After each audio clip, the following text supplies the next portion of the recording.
record.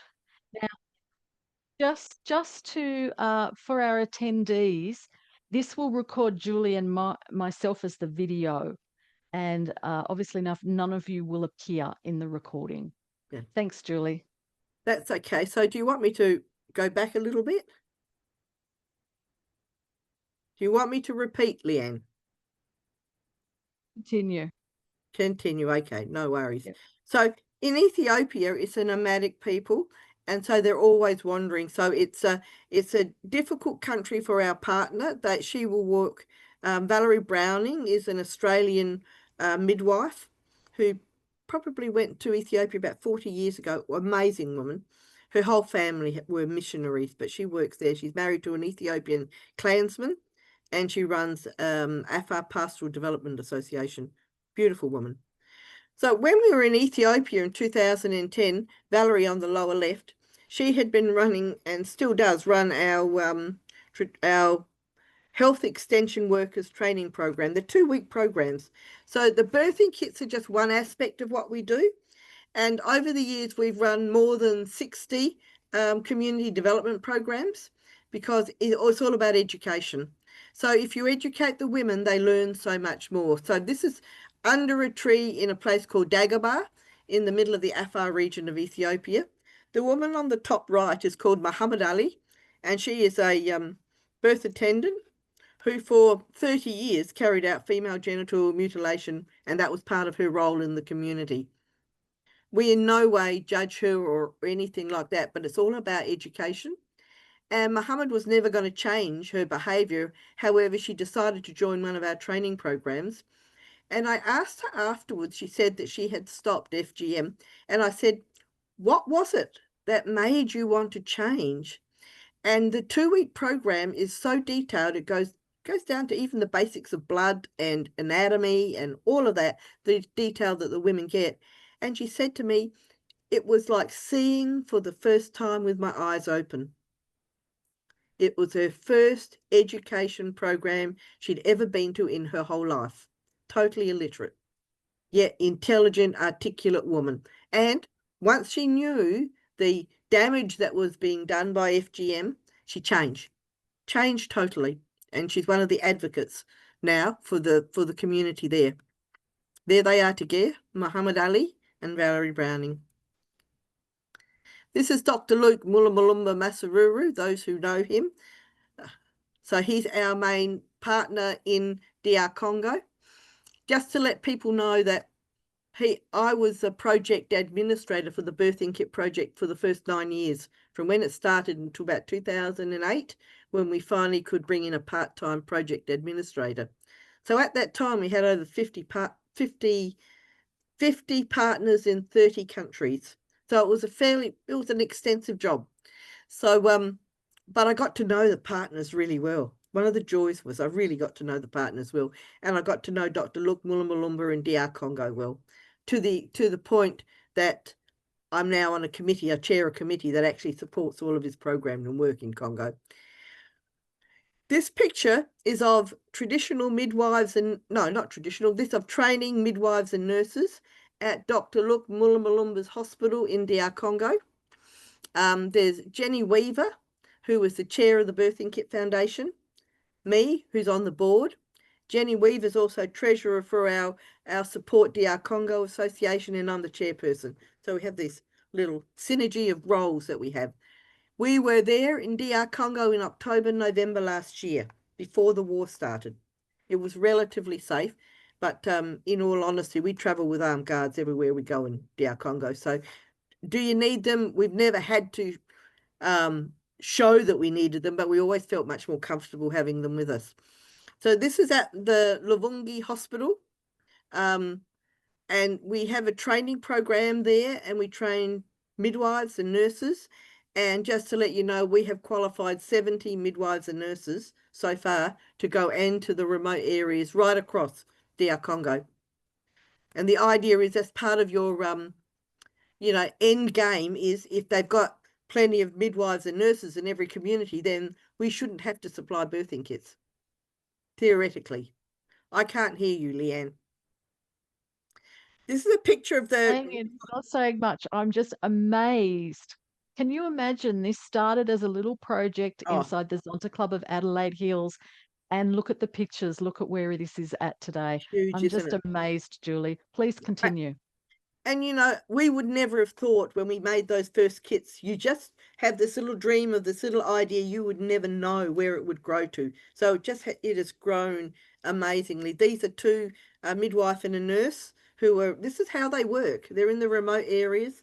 This is a hut in Congo, and you know, they learn to adapt. They learn to adapt.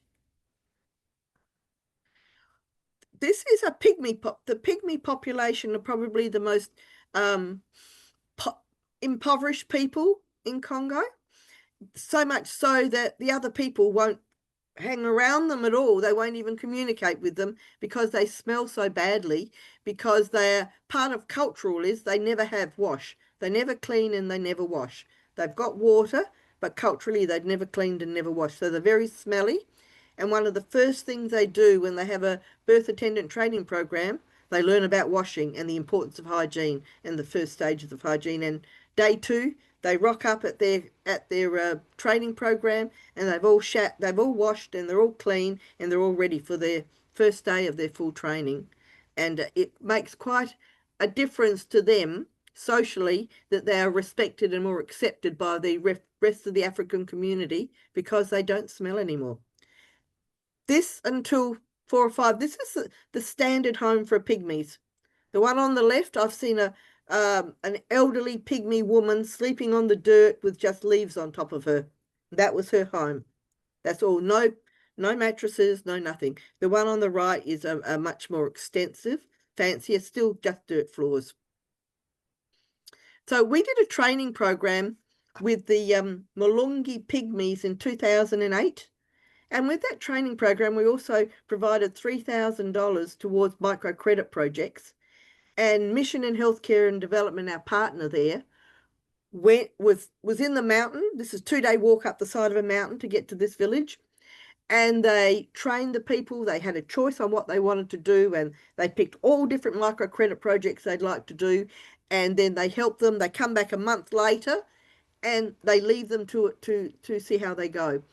And it is a very, very difficult, it's like 3 to 4 day walk from our hospital to get to Mulungi, and very difficult by road. So it was very difficult to assess over a long period of time how successful the project was. However, in 2018, this project started in 2008. In 2018, when Jenny and I were at the Luvungi Hospital, we were told there was a visitor had come to visit and talk to us, and he was the chief of the Mulungi community. And he came just to share with everybody how he had heard on the radio that we were here, and he wanted to share with us that how much their community had changed since that very first training session. How that within a few months the men thought, well, wow, if the women can have this, then the men could have the Mulungi Men's Cooperative started up, and they started up. They started the rice and their maize, and all of this enterprise within their community started. And you have to remember they had dirt huts, dirt huts. So they were starting off small and growing. And this is that village 20 years later, not even 20, 18 years later. So suddenly they went from grass huts, grass roof, to mud brick homes where they have toilet blocks, all of this. So we never really know the impact of one of the traditional birth attendant training programs on the community, and especially if you combine it with a well-organized microcredit program. You know, it is quite amazing. You never quite know how transformative it's going to be to the community on the ground. So that was probably one of our big, really big, obvious success stories when you look at the community before and after. It's just brilliant. And I spoke to the man because I said, what did you used to do? And he said, we would always go down the mountains to work for the Bantus. Hundreds of years. Pygmies always went 2 days down the mountain and would work in the rice and the wheat and whatever the fields, agriculture, and work for the Bantus. And he had a big smile on his face. He says, now the Bantus come up here and they work for us. So he was so happy. So it was lovely. This is another group. This is Jenny Weaver, again, as chair of the Birthing Kit Foundation. She's giving out our birthing kits to a clinic called Nolera Clinic, which is in probably 80 or 90 kilometres away from our hospital. And they've only just cut a road in there within the last 18 months. So it was interesting when the chief of the village, when we arrived, and Jenny and I looked bedraggled because it had been 3 hours on a humid day on really rough roads, even though they were new, they were really rough. The car had broken down twice, all of that sort of thing. So we ended up having to go to do the last 5 or 10 kilometres on the back of motorbikes with soldiers with their guns in front of us and all that sort of stuff. So it was an interesting drive, but really much better than being in the car. Even we who are entrenched in this project and go to these remote areas don't actually realise how rare it is, because the chief of this village thanked us for making the effort and said, "You are the first white people to ever come to our village, ever." So it's incredibly remote, and we are very privileged to be there, and Jenny's giving out the birthing kits. But a double is, see the woman in the green scrubs? She is one of our midwives who's graduated from our midwifery college. And so the Malungi village, as remote as it is, has a qualified midwife to look after the well-being of their people. Brilliant, isn't it? It's just lovely. That's Zawada. So she's very proud, and she should be. In fact, there are two. There was a midwife and there is a nurse, but the nurse wasn't there on the day. She was out, whatever, out in the community. So what's the new things that the Birthing Kit Project is doing? We're making a lot more in-country production of kits. So that means they don't get the kits flown in from Australia, made by our Zonchans and all of our other volunteers. So in Uganda, our partner is the Ugandan Anglican Church Association, organisation, Ugandan Australian, no, Ugandan Anglican Church organisation. So they make 30 to 50,000 birthing kits for the Birthing Kit Foundation in Uganda. And then you never quite know how it's going to pan out. But in the end, we had them making so many more kits that we couldn't get kits into Somalia. We couldn't get kits into Sudan, because FedEx wouldn't fly into Somalia or Sudan. They didn't consider it safe enough, so they wouldn't deposit kits there.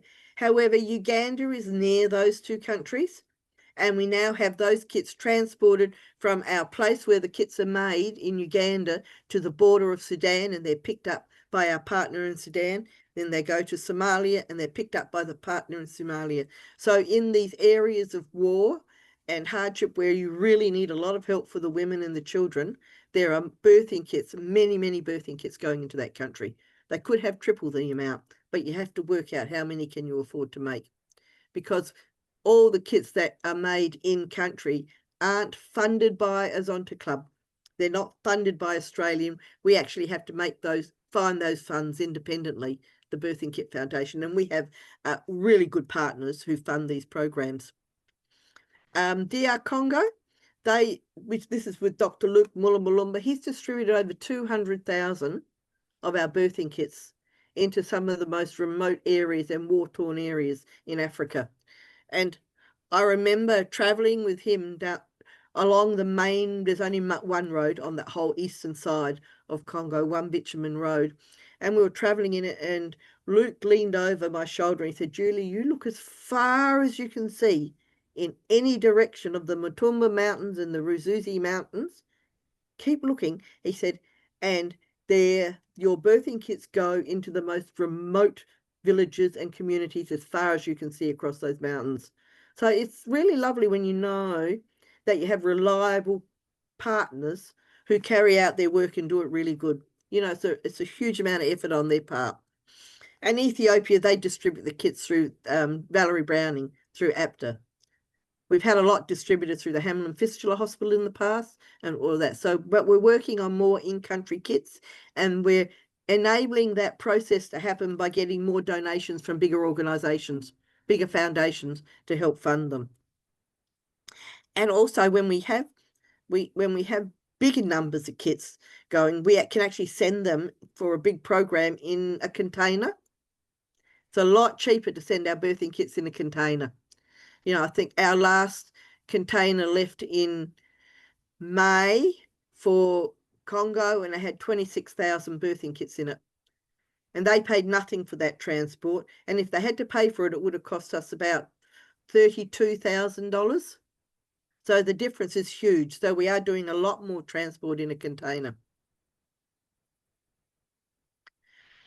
So the new approaches of the Birthing Kit Foundation, we've got, we're tackling, instead of training, you know, we've trained a lot of traditional birth attendants and will continue to do it.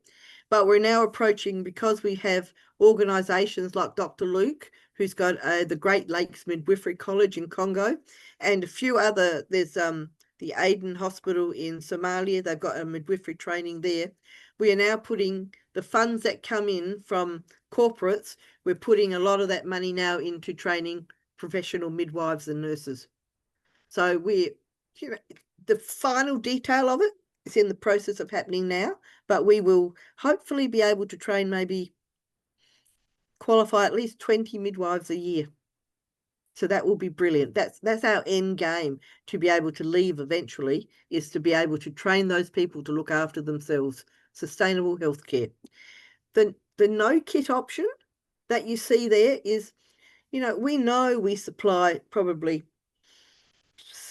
60, 70, 80,000 kits into areas like DR Congo and Ethiopia and get made in Uganda. However, 95% of the women giving birth in Africa have no birthing kit. So our big project in the next years is to be able to make a process whereby they are trained on, if you don't have a birthing kit, how do you get a clean birth? All of the people who are traditional birth attendants who are trained with us in our programs, and that's about 10,000 of them, are all trained in how to achieve a clean birth when there's no birthing kit, because they often run out of them, or we don't have enough being made. You know, during COVID, 2018, we had 210,000 kits made. COVID, we had 81. That's a big drop in the amount of kits being made, because people couldn't hold fundraisers, they couldn't hold assembly days, they couldn't, so it became a very difficult time for the women in these countries. So the no kit option is our big move forward, to be able to get more people have the benefits of a clean birth without necessarily having a birthing kit. Now I'm going to try this to see if it works.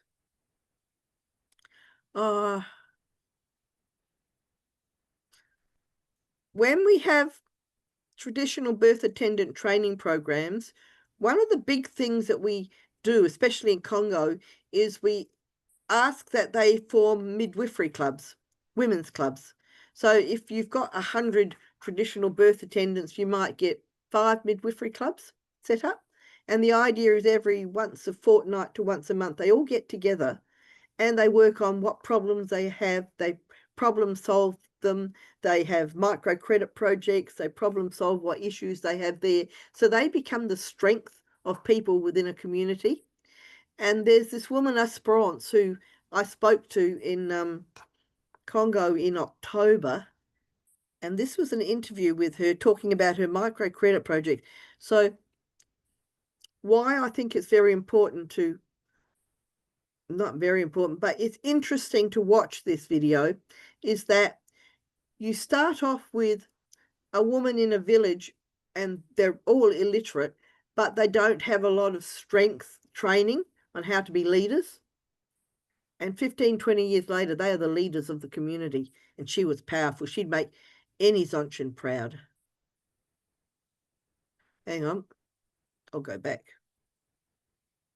Now, I should say it was trying to test the video that caused Julie's Ah, system to crash before. all right. Maybe we'll So skip that. it may not be running for you today, Julie. Well, I might skip it because it's interesting, but it's not a key. It's not a key Yeah. fact, and I don't And want to and lose everybody. just for people's awareness too, you can go to the Birthing Kit Foundation Australia website, and they have a lot of the photographs and a lot of the videos available there. Yep. And I'm guessing, are you still running a YouTube channel? Yeah, they've still got the YouTube. Yes, lots of Yep, and you YouTubes. can see the videos on the YouTube channel as well Yeah, for the foundation. Thank you. Keep going. Now, whilst I've got the mic on, yeah. because we're running a bit late, we're going to keep Okay. going. Well, Let Julie finish her pictures. And if you need to okay. leave, thank you very, very much. Please leave your questions in the Q&A and we'll get to them. Thank Oh, you. brilliant. Thanks, Julie. And just to let every person know who's going to your assembly day, you know, I say to people when they make up the birthing kit, and it looks so small in the palm of your hand, but it's an incredibly powerful tool. It's the difference between whether a woman and baby lives or dies in childbirth in many places. It is that powerful. So, be very, very proud of coming together and doing this and knowing that it makes a huge difference on the ground in these countries. Okay. So we've got birthing kits. Our production is going up since COVID. It's slowly got up. So we have 150,000, 158,000 or something we made in the last 12 months. And we'd like to work our way back to the 200,000 plus and then work on the other aspects. The im And there is an impact on the ground with the US administration stopping foreign aid. A lot of people have no money to staff their clinics or their programs. So it has an impact that some of our partners on the ground have left. Most of them aren't of a big enough size organisation that has impacted on them hugely. APTA hasn't, and MHCD in Congo haven't been impacted upon it, but a lot of them don't work with USAID organisations. They don't feel, what do you call it? You get bang for your money. They feel a lot of it goes into admin and not a lot goes on the ground, and they find the need is so great on the ground, they won't work with them. The long-term impact of COVID is they didn't suffer the impacts of COVID that a lot of places like here, the mortality rate. But then you keep in perspective, they have a high mortality rate for malaria, the encephalitis with malaria. They have a high mortality rate from tetanus. There's lots and lots of diseases that will take people out in these developing countries. And we didn't, in DR Congo, there were some deaths, but not the deaths like we had here in Australia. And we're not sure why, but I do think part of it may be is the fact that they don't move around. Very few people have cars. There's very few transport. Nobody flies. So it's everybody's in their little community. So the COVID had to be brought in from outside to have any impact. So I think the fact that they're so insular, a lot of these developing countries didn't suffer from it for that reason, that wasn't able to get in there. And we do need to be able to, I suppose, advance the work that the foundation's doing in more community development projects, working towards an exit strategy and making them more sustainable. Then all of those programs need to be independently financed. So if anybody out there knows a way or some place or where to go to get, we're getting, we have a lot of funding that comes in for different programs, but our dream is to have it a lot bigger and a lot better. I think we're almost there. These are the organisations who are helping us at the moment. The Charitable Foundation, they probably would give at least 170, 180,000 a year, and they make all the birthing kits in country in Uganda. So they fund all of that. There's Rotary. There's lots of Rotary clubs who support the project, and we know the Zonta clubs. Again, there's schools, colleges, universities, and there's corporates. We're having kits made across the world. There's an organisation called Thermo Fisher Scientific, And we've got 18 officers all the way around the world who are making birthing kits now. And they're going to increase the amount of kits they're made. So the idea is that these corporates are doing it because they're big organizations. And the dream was that if we can in some way encourage Zonta clubs worldwide to also make birthing kits, then it wouldn't be long before we're hitting that 200,000 kits again or more and being able to distribute them to people, especially in war zones. In Congo, I was there October, November, and it was relatively safe.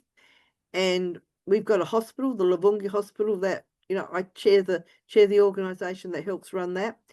And I have to say it was quite soul destroying knowing that the M23 rebels were on their march, and it was only through political whatever that they stopped their front 1 hour away from our hospital. You have to be very, very thankful. And that's where all the midwives were training, and I'd met them all, and all the nurses were training, and it was a very, very soul-destroying time to think that a country that's had war on and off for 30 years was going to go through this yet again. I've met women in the villages who have 2014 M23 rebels set up camp for 3 months in their village. 2016, I went back and I was talking to them, and we went in and we had a traditional birth attendant training program, and we supplied microcredit so the women could start to get their own food and industry and that sort of thing. And in 2016, huge numbers of them had never seen their children. Last year, it was 14 years last year since their children were taken, and there were women talking to me, they have no idea what happened to their children. So the tragedy of war is not at the moment. In that sort of place, the tragedy goes on. It just revisits you every day when you wake up in the morning. There's people who've lost 4 and 5 of their children just taken either to be sex slaves for the soldiers or to be young child soldiers. But a big part of it is working in the mines. You think about the coltan, the cobalt, the lithium, everything, and a huge amount of it is mined on that eastern part of DR Congo where we were. And it's the demand of the developed countries that is creating a lot of the monster. It has to happen. Somebody, if you could do it legitimately and people get a decent wage and a decent quality of care, it's all, it's a much better option. But here the people are paid $1 a day. So yeah, so there's a lot more branches to the work that happens on the ground in these countries. But the Birthing Kit Foundation has been transformative to so many of the communities that we never knew would happen. It's just changed the whole story. And I remember being under that tree in Delusa with Jenny and looking around at the young children. I just said to Jenny, if we stop these 20 young girls from having FGM, what an amazing, amazing thing it has been. Just to look at these young girls running around and thinking they'll grow up to be normal women. And I don't know if anybody's ever met Valerie Browning. She's a tough Aussie woman. She makes me look really soft. So she is really, really tough. And I remember speaking to her. She came to Australia end of last year, and she said that they just had a meeting in their village of 80 chiefs. And at the meeting, they'd taken a video of a young girl being circumcised. She said nothing was going to stop it from happening. So they took this video of what happens at a circumcision, and the leaders, that she had 80 chiefs there showing them what was happening. I don't know how graphic it got, but they could hear the girl upset and crying and screaming and everything else. And at the end of that, all 80 voted unanimously to stop FGM in their communities. So, advocacy is all part of it. So, our partners are wonderful advocates for looking after the women in their countries. So, thank you, everybody. Thank you. Thank you for having your assembly day on Saturday. I hope it's a great success. I love them. I think the fellowship and the friendship is brilliant at them. And Zonchans are amazing women. They just are. Well, thank you very much, Julie. I'd like to remind everyone, if you'd like to ask a question, to hit the Q&A button at the bottom of your screen, and then we can answer your questions verbally. Um, of course, I want to thank everyone who's come here today. We've got a mixture of people who have come from Zonta, from different Zonta clubs in Australia, from Rotary, and even from places like the National Women's Alliance, and a few other places I've noticed people coming and going through the video today.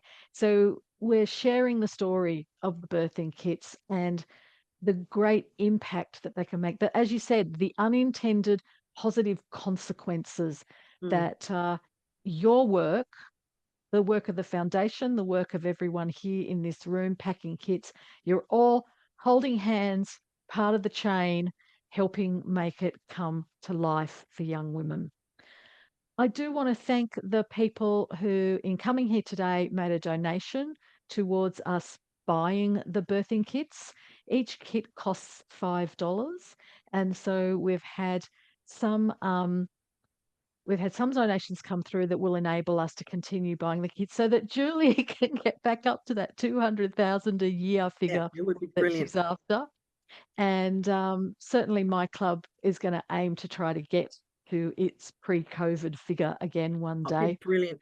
And I mean, there have been many challenges because in the last few years that in Australia alone, the fires, the floods, the demand to actually help the people in your local community has been huge, Yeah, and it's a high priority to look after your local people. You know, it's very, yeah. very important. But an And unintended consequence was there was less fundraising and that for the project. However, you know, we all understand that. I popped your QR code on the screen, Leanne. so we have a QR code that links directly to the Birthing Kit Foundation for anyone who'd still like to make a donation towards the Birthing Kit Foundation and to pay for kits there. Um, Let me check what questions are there. I know we've got one lady who's got a hand up, but I'm going to ask you, Grace, if you can type it in the Q&A bit because we don't have video and audio for attendees today. But if you've got any questions for Julie, we will stay here for a bit longer and pick those up. What I might do, Julie, is we could stop the recording now, Okay, please. right. Where's that button? Do you want me to stop the sharing, the You screen sharing? might as well stop the screen sharing. Yep. There we are. And then down the bottom of the screen in the toolbar, you should have a record button that you can click and turn it off. Yep. I've got an end button, but I feel every No, oh not there it yet. is. It's up the Not top yet. here. It's up the We're top. still going. So Ali Chandra has asked if you know of an impoverished area in the world that has nothing to help birthing women, and how do we go about seeking birthing kits for that area? The foundation has a very because we're accountable for all the kits that are produced and for all the fundraising that goes towards the kits. So we're accountable to all of our partners that we have to assess each of the partners that applies for kits very, very carefully. You know, you have to make sure when you're in countries where there is war that whatever you give is not going to be sold for some form of, you know, to fund any part of the war. So you have to be very, very careful. So, um, so we ask people to fill in application forms, and once they fill in the application form, then our project managers will contact them and we'll have the conversations with them. And there's a lot on the Australian government website as far as working in these developing countries and clarifying the roles of the people that you work with. Thanks, Julie. I just also want to acknowledge we had today in the room, we have Sue Frost, and Sue may have brought some of her friends here. Sue is a member of here in Canberra, the Church of Jesus Christ Latter-day Saints, and they allow us And this is for 19 years now, Sue. I think Oh, that brilliant. except for the COVID break where we probably didn't do one, so it's probably number 18. We've Mm, had this relationship with the church and they've allowed us to use their hall for free. It's beautifully centrally located. It's got a big free car park for everyone, and it's got a lovely kitchen that we can do our giant afternoon tea because it wouldn't be Zonta if there about it. wasn't cake. Got to have Cake cake. and scones and jam and cream. Wow. So it's a nice setup for us. So thank you to Sue Frost and the church for supporting the club and the kit packing. And Julie, I have another question from Grace. Grace asks that with two pairs of gloves now going into the kits, are the bags bigger? Are the boxes bigger? It's a pretty tight squeeze now to get 100 into a box. What are your thoughts I, there? well, Adrian, who's the logistics person and business and operations and logistics as far as the birthing kit, he's put the extra 100, 100, 200 gloves in and it comes in underweight. So it's all okay. It works out. Yep. And yes, it is a tight fit. It is a tight fit. Nobody's So kidding you. we might need to not use wimps like me to pack the boxes. We Well, might need um, to maybe I could sit on it and that would oh, I've squish it. seen people sitting on them and it works well, whatever works. But you're right, you do have to get that air out of them. You know, if you get the air, Oh, that's so important to get that air yeah, out of them. And yeah, yeah, but you can do it, and we've started receiving them with the two birthing kits in. It became an issue. We could never do that previously because of the cost. We're all right. the cost factor, and if the weight Mm. went up, then the cost factor went up even more. However, we have Munn Global, who are a glove supplier in Sydney. They donate all of our gloves at no cost. Wow. That's fantastic, Wow. isn't it? That's pretty. So there's That's four really gloves in generous. every kit has four gloves. And we might do 150,000. So there's 600,000 gloves. They donate and they're a wonderfully generous. And they said they'll do it however long. There is no limit. There's no record, there's no reporting. You know, it's so wonderful to have people who are trusting of the organization Yeah, to do the right thing. You know? yeah, Yeah, it's exactly, wonderful. exactly. Yeah. Nice, nice. So yes, no, I think you'll find Grace, according to Adrian, you will get the 100 kits into that box. If we have some feedback that it's not quite right, well then that box size will have to increase just a tiny bit, but we haven't had that problem so far. Yeah. And of course, you want the box to be just right because Yep. you don't want them being loose inside when No. they transport Yeah. around. So, here's your final chance to ask Julie a question, a final question from anyone, or a comment. You can share a comment if you'd like to. But otherwise, I'd like to thank everyone for coming today. Thank you, Julie, for stepping in and sharing your photos, amazing stories of what it's like on the ground.